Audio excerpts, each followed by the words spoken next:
views and opinions expressed in this program are those of the participants and do not necessarily reflect the views of BronxNet or the program underwriters.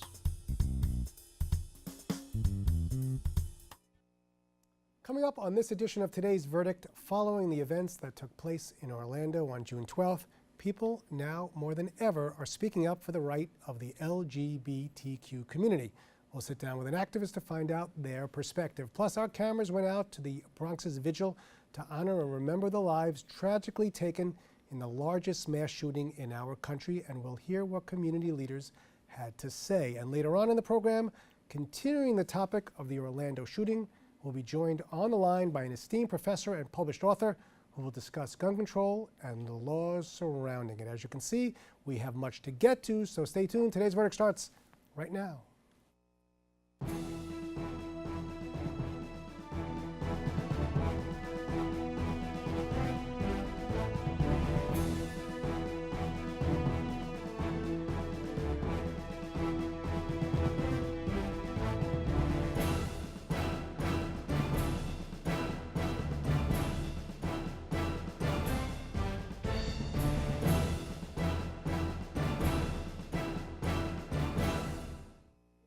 Hello and welcome to Today's Verdict, a live and interactive show that gives you your legal rights and options. I'm your host and trial attorney, David Lesh. Well, Today's Verdict is always encouraging you to stay connected. Make sure to tweet us at Today's Verdict and hashtag Ask Today's Verdict if you have a question.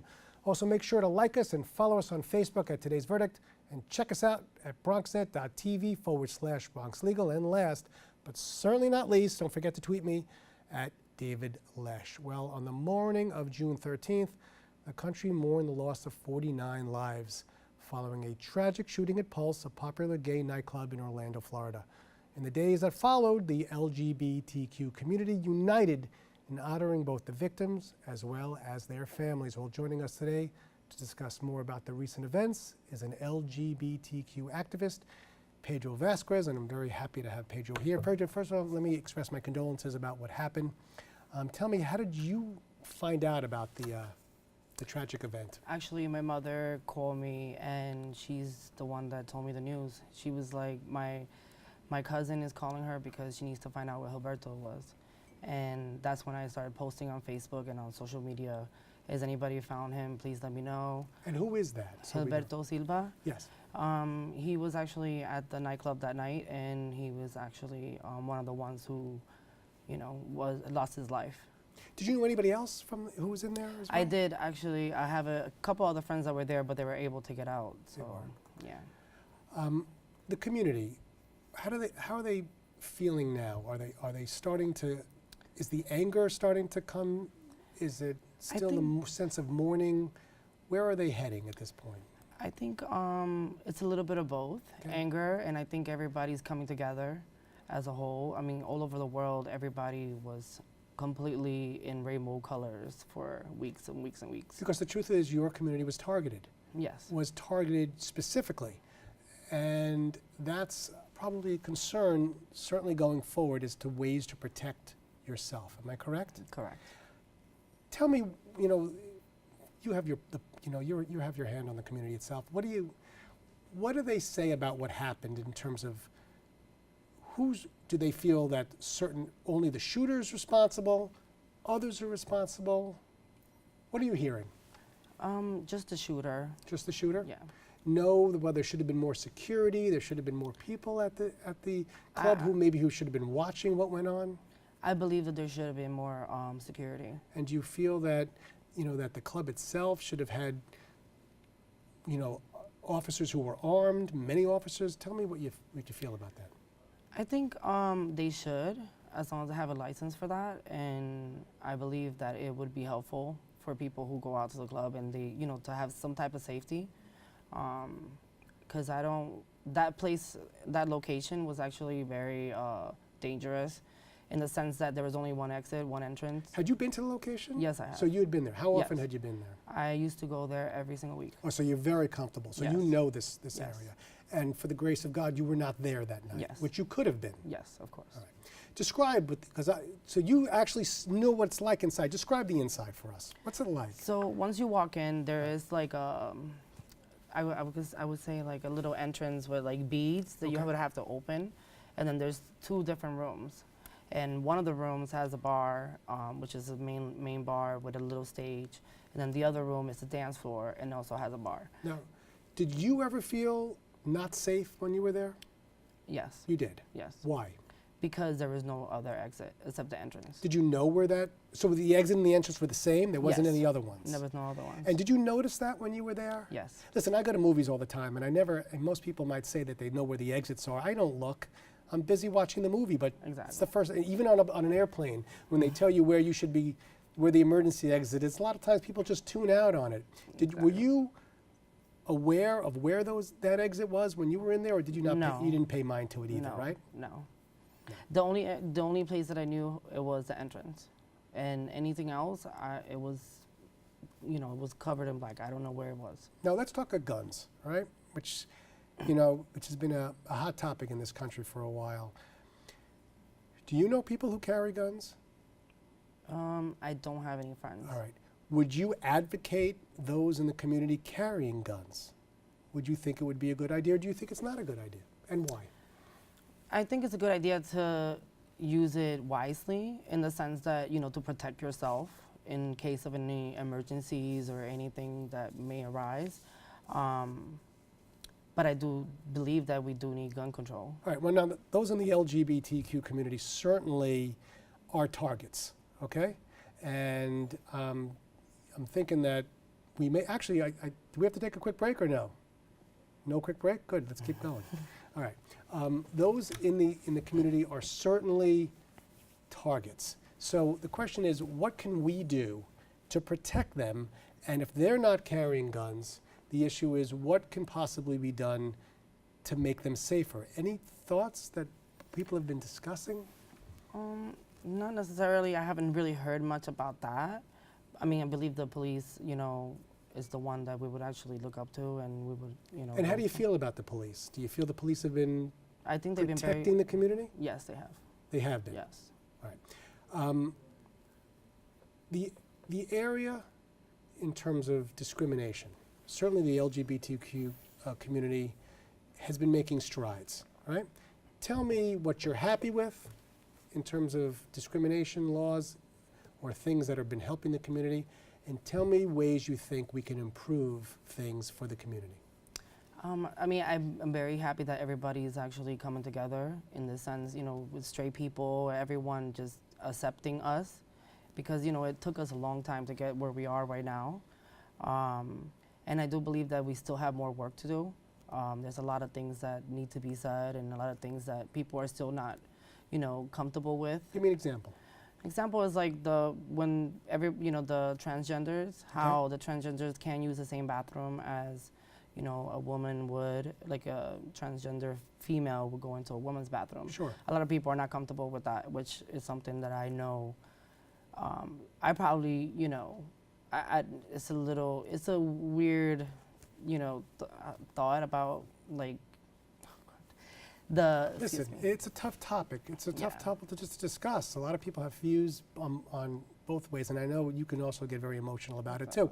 But we have some footage of you at the courthouse giving a speech, and it was a wonderful speech. Yes. And I'd like the viewers to see it now, Yes. if you have it.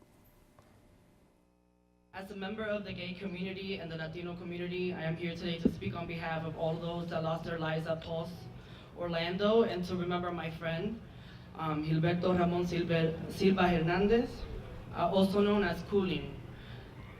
A 25-year-old that lost his life too soon. He was not only a friend to me, but a brother to our community. Someone who loved and gave love to all those around him. I used to go to Pulse Orlando myself on Latino night with my friends, and never thought that the place that I grew up and built my life around would be the place that will bring tears to my eyes.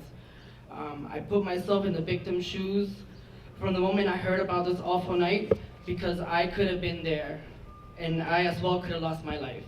Hopefully by me standing here today, I can begin to bring some closure to the pain that we're all feeling right now, because I have never felt so much pain in the past couple days. I hope this tragedy will bring everyone together, because this could happen to any one of us. We cannot control when it will be our last day, but we can control how we live our lives every day, the way that God would want us to live it, which is by living our truth, being ourselves, being happy, being lovable, be courageous, and most of all, a leader in our God-given right. As gay, we encourage inclusion of all races, religions, and orientation. This was a hate crime, not a gay hate crime. It was a crime against humanity. This could have happened to any one of us. Thank you for listening, and I send my deepest regards to all the families, friends, neighbors, the police, the medics, and everyone involved that helped victims. May everyone live and rest in peace. Thank you, guys. Pedro, you're very brave to get up Thank there in you. front of all those people, and you certainly wore your heart on your sleeves there. It was a hate crime. Yes. It is a hate crime. It is. And I guess what we're thinking about now is ways we can prevent this from happening again. If there's somebody watching today, all right, let's say there's somebody in the LGBTQ community watching today, and they're watching this, and they're seeing you, you're up there and you're standing for the community. What advice would you give to somebody who's watching you right now? In terms of what would you say to somebody who's afraid to come out or afraid to talk about their own issues in their community? What would you say? I say just be truthful to yourself. At the end of the day, if you're hiding from your own feelings, you're gonna be hurting a lot of people all the way till you actually figure out who you are and who you want to be. And when did that happen really for you? For me, You know, just feeling comfortable with who you are and when I was 15 when years you were old. 15. Yes. And did you find discrimination once that happened? Oh yeah, I found a lot of discrimination. I was bullied in school. There was days that I wanted to kill myself, but you know, I surpassed all of that. I have great parents who love me and they appreciate me and they support me with everything that I do. And that's why I am where I am right now in my life. Are you going to speak out more for the community? Yes. And how are you going to do that? We'll try to volunteer more with, you know, a lot of different organizations in the city. I mean, there is all kinds of organizations in the city that help the LGBTQ community. Okay, one last tip before we let you go. Someone's watching, give them some good advice right now. If you feel lonely or if you feel afraid, you're not alone. There's a lot of people out there who are hiding who they are. Okay, it's important. Yes, it is.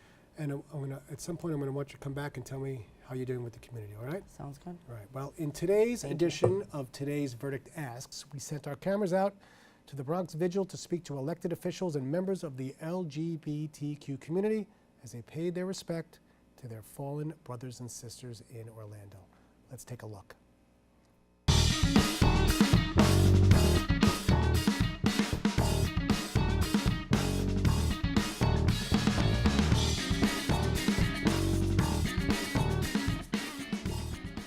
Anguish and struggling to make sense of something that's inexplicable. And, you know, I'm a young gay Latino male, 28 years old. I've gone to bars and clubs like The Pulse with my friends. And so that could have been me, that could have been my friends. You know, as a young gay man, it's not safe to be who you are everywhere. And so we think that the one place where it is safe to be who we are is a gay club.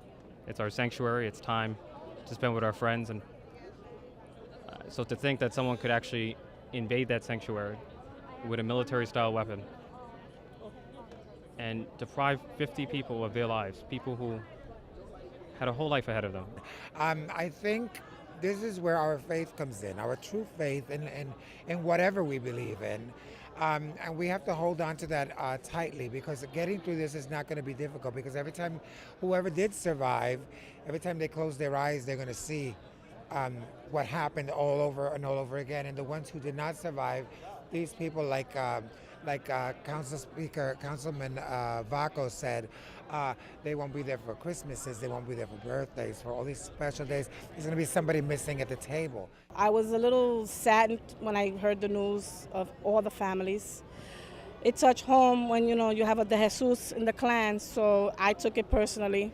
Whether he's a cousin, nephew, uncle, brother, sister, you know, we all won and we lost a family member. And I was deeply impressed by the outpouring of love and unity that we have today in the steps of this beautiful Supreme Court. Everyone is hurt. Everyone, needs an outlet. We saw that with the thousands of people that were out in front of Stonewall 2 days ago. We see that with the hundreds of people that we have here today. We're seeing that in every single borough, every single night this week. And people want to be together. People want to pray for the victims and their families, and we want to pray for Orlando. But at the same time, we want to show that we're not going to be scared, that we will not be terrorized, that we're not going to succumb to that mentality of terror. What we're going to do is we're going to allow for love to persevere, for love to win the day. And so they come out to pay respect to the victims, but at the same time, as you can see with all the hugs and the camaraderie here, we come out also to express the fact that we're going to let love win the day.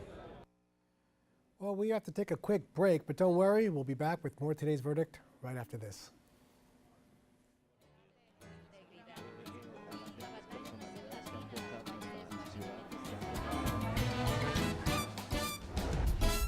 If you want to stay in the know about the latest happenings in Español, check out Diálogo Abierto, BronxNet's own Spanish show, Wednesdays, 6:30 p.m. on Channel 67. The latest in news, arts, culture, politics, and what's going on in your neighborhood. Diálogo Abierto, the best way to stay connected in Spanish. See you there. Te esperamos.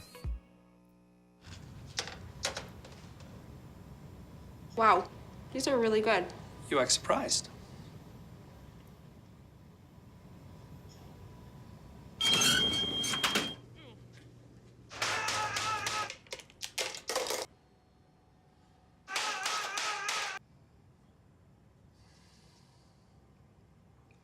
Practice makes perfect. You don't have to be perfect to be a perfect parent. There are thousands of teens in foster care who don't need perfection. They need you.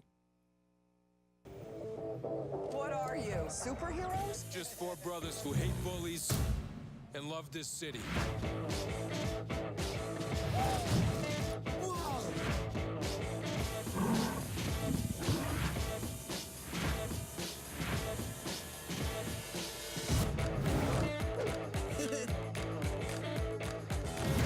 Gear up, guys.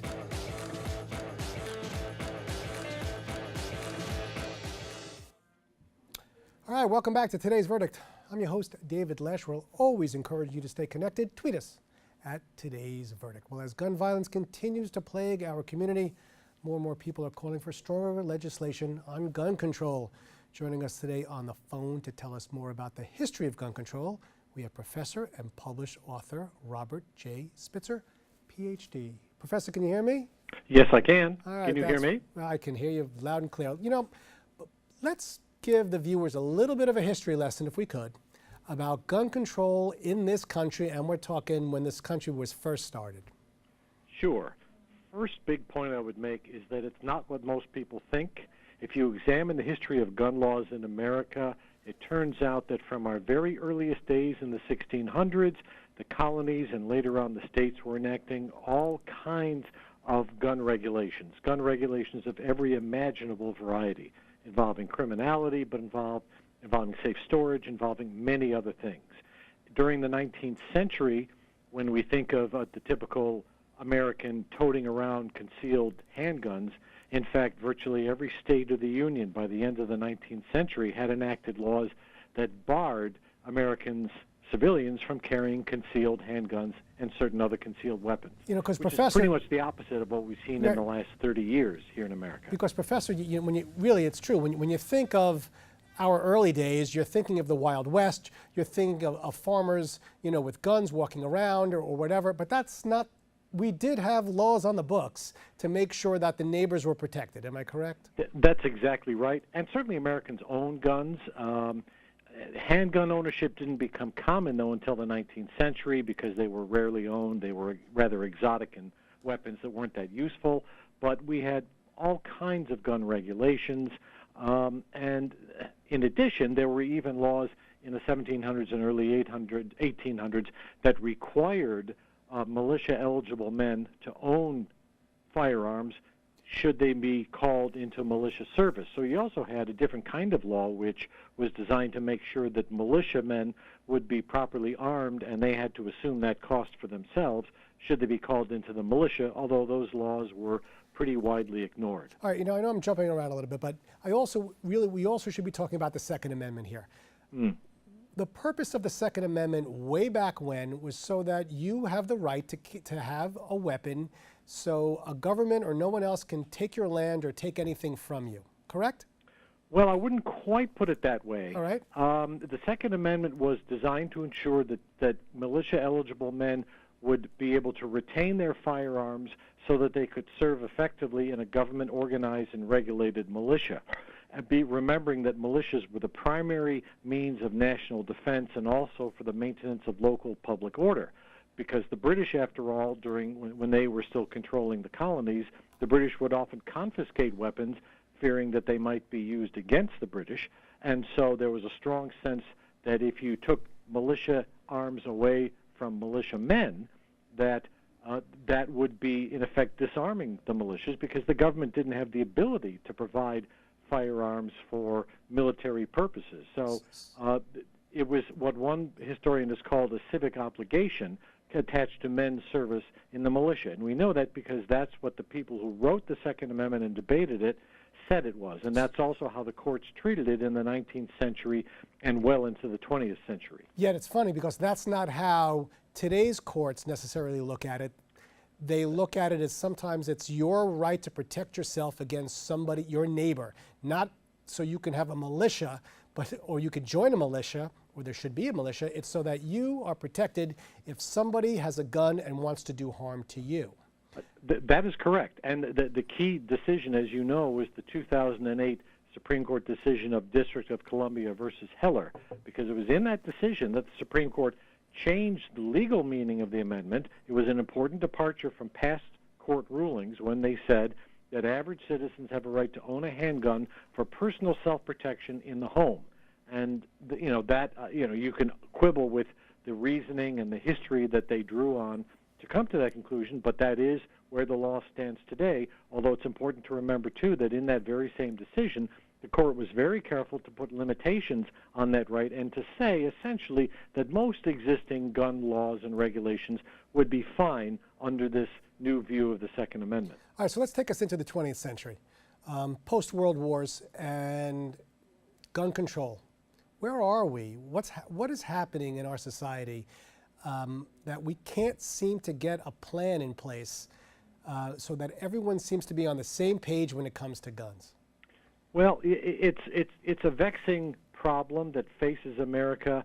In about the last 30 to 35 years, we've seen an increase in the politicization of and the influence of the National Rifle Association and related gun rights groups. They've been extremely influential, especially in the states, not all of the states, but a majority of the states. At the same time, you had the Supreme Court decision from the last decade, and it also was a moment where we saw some stronger gun measures. The assault weapons ban was passed by Congress in 1994. The Brady Law that requires background checks for gun purchases passed in 1993. But as we progress, as we've gone on since that time, the idea of actually enacting tougher gun laws, which are supported by most Americans, has become more and more difficult, in large part because of divided government, because of polarization, because the Republican Party has aligned itself very closely with the gun rights organizations, and the Republicans have done consistently what they did in Congress last week, which is simply refuse to talk about the issue at all, not to debate legislation, not to deliberate, not to compromise, but simply to push it off the agenda entirely. Now, Professor, I have to tell you, I've tweeted thousands of tweets. The only tweet where I got into a little mini tweeting war had to do with gun control and whether or not there should be a ban on assault rifles and what was considered to be an assault rifle or an automatic rifle or an automatic weapon. The hatred that I received back from just a tweet about the issue showed me just how divided our country is on this issue. Why? Well, it is. I mean, but it's not just the division, it's the intensity of feeling, and that's exactly what you're reporting, what you're describing. And what we have is a situation where a small but highly motivated minority of Americans, people who are gun rights people, are at this issue all the time.